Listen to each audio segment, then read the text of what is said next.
Hi, it's Alexi Neocleous with another high leverage marketing update for you. So the other day I was watching Today Tonight, and they did a story on how Woolworths have introduced bread that contains no additives. And the head of that particular department at Woolies was making a big deal. There's no additives and it's fresh and baked on the premises, and it's like this new technology or something that we're carrying on. But I thought to myself, it's interesting in that at least a big chain like that is responding to market desires, because that is something that's changing in the marketplace now, is the demand from people to have better quality products, natural products, products that are devoid of preservatives and additives.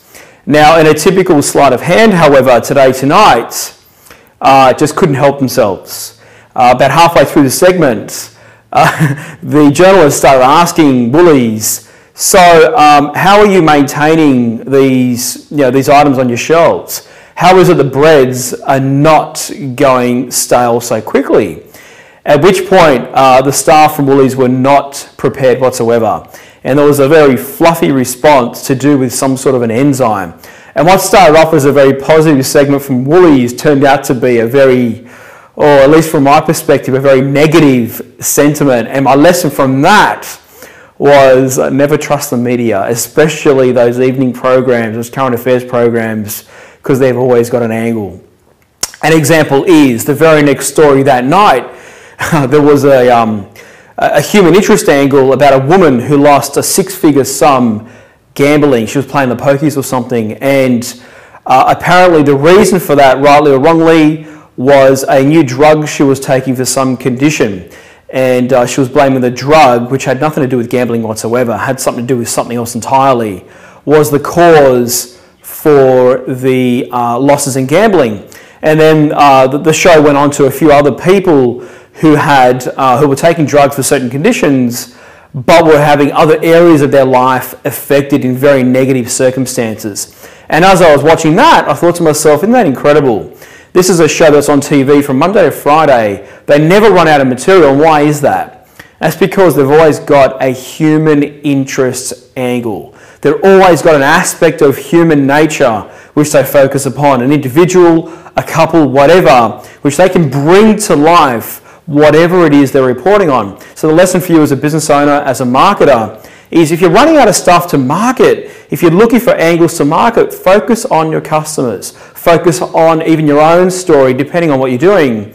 There's always a human interest angle you can find that will bring things to life. Something else that I just stumbled across the other week. Now, I don't know what this person's name is. I'm not even going to say the industry because I don't want to sound disrespectful. But I'll put it to you this way. This person was positioning themselves as the number 4 expert in the world on a subject. The number 4. Now, as far as I know, there's no ranking for this particular industry. It's not as if this person's a tennis player.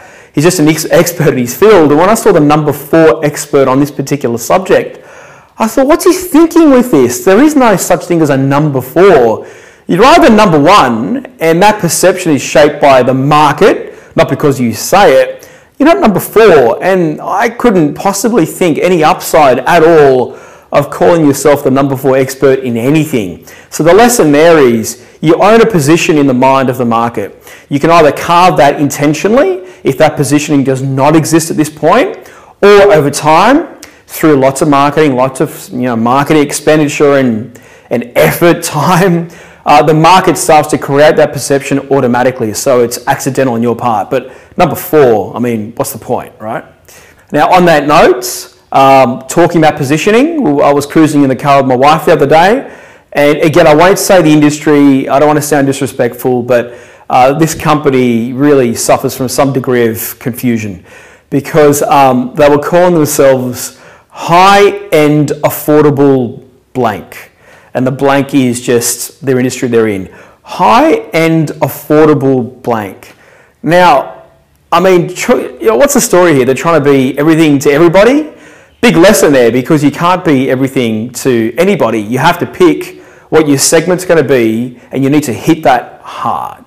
Hit that hard. So on that note, we're talking about here positioning. We're also talking about a unique selling proposition.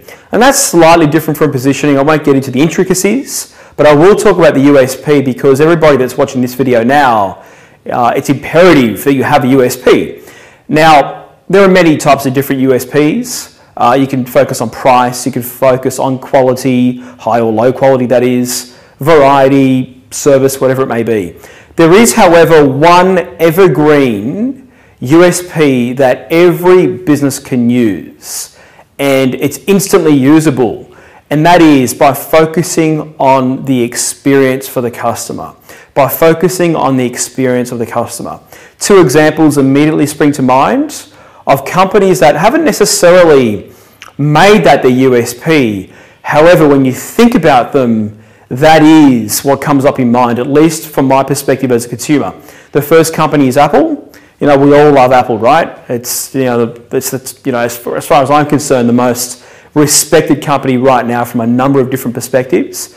You know, every time we've had an issue with our computers, which hasn't happened too many times, but whenever it's happened, it's been a joy to get the damn thing serviced. It's been a joy to go into the store. So just the experience from beginning to end, buying iPads or whatever it may be, to getting them serviced has been great. And Zappos is another company that focus on a great user experience. Actually, in fact, I think they actually make that part of their USP to make it such a customer-centric company. So if you don't have a USP, if you're struggling or you've been, you know, too lazy, no matter the reason why, there is an evergreen USP that you can use. Just make the experience of buying from your company so positive and so outrageously a good experience that people can't help return, tell their friends, and just give you a really good positive reputation. So this is Alexi Neocleous. I hope you've enjoyed this week's video, and I'll see you next week.